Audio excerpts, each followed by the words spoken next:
ನಾಗರ ಪಂಚಮಿಗೆ ವಿಶೇಷವಾಗಿ ಮಾಡುವಂತಹ ಸಿಹಿಯಾದ ಪತ್ತೋಳಿ ಅಥವಾ ಅರಿಶಿಣದೆಲೆಯ ಕಡುಬು ಇದು ಬಾಯಲ್ಲಿಟ್ರೆ ಹಾಗೆ ಕರ್ಗೇ ಹೋಗುತ್ತೆ.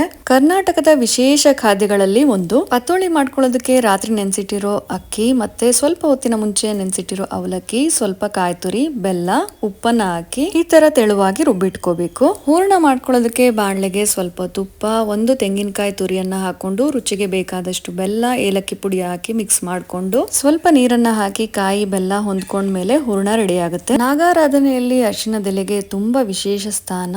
ತುದಿಯನ್ನ ಕಟ್ ಮಾಡಿ ಚೆನ್ನಾಗಿ ಒರೆಸ್ಕೊಂಡು ಅಕ್ಕಿ ಹಿಟ್ಟನ್ನ ಹಾಕಿ ಸ್ಪ್ರೆಡ್ ಮಾಡಿ ಹೂರ್ಣನೆಲ್ಲ ಈ ತರ ಸ್ಪ್ರೆಡ್ ಮಾಡ್ಕೋಬೇಕು. ಅರಿಶಿಣದೆಲೆಗೆ ತುಂಬಾ ಸ್ಟ್ರಾಂಗ್ ಫ್ಲೇವರ್ ಮತ್ತೆ ಪರಿಮಳ ಇರೋದ್ರಿಂದ ಕೆಲವರು ಇಷ್ಟ ಪಡೋದಿಲ್ಲ. ಅದರಿಂದ ಇದನ್ನ ಬಾಳೆ ಎಲೆಯಲ್ಲೂ ಕೂಡ ಇದೇ ತರ ಮಾಡ್ಕೋಬಹುದು. ರುಚಿ ಒಂದೇ ಆದ್ರೂನು ಪರಿಮಳ ಮಾತ್ರ ತುಂಬಾನೇ ಚೆನ್ನಾಗಿರೋದು ಅರಿಶಿಣದೆಲೆಯಲ್ಲಿ ಮಾಡಿರುವಂತ ಪತ್ತೋಳಿಗೆ. ಬಾಳೆ ಎಲೆ ಪತ್ತೋಳಿನ ಒಂದು ಪ್ಲೇಟ್ಗೆ, ಅರಿಶಿಣದೆಲೆ ಪತ್ತೋಳಿನ ಇನ್ನೊಂದು ಪ್ಲೇಟ್ಗೆ ಹಾಕಿ 20 ನಿಮಿಷ ಸ್ಟೀಮ್ ಮಾಡ್ಕೊಂಡ್ರೆ ತುಂಬಾನೇ ಅದ್ಭುತ ರುಚಿಯ ಬಾಯಲ್ಲಿಟ್ರೆ ಕರ್ಗೆ ಹೋಗುವಂತಹ ಪತ್ತೋಳಿ ರೆಡಿ ಆಯ್ತು. ತುಪ್ಪ ಹಾಕೊಂಡು ತಿಂತಾ ಇದ್ರಂತೂ ಎಷ್ಟು ತಿಂತಿರೋ ಗೊತ್ತೇ ಆಗಲ್ಲ, ಸಖತ್ತಾಗಿರುತ್ತೆ.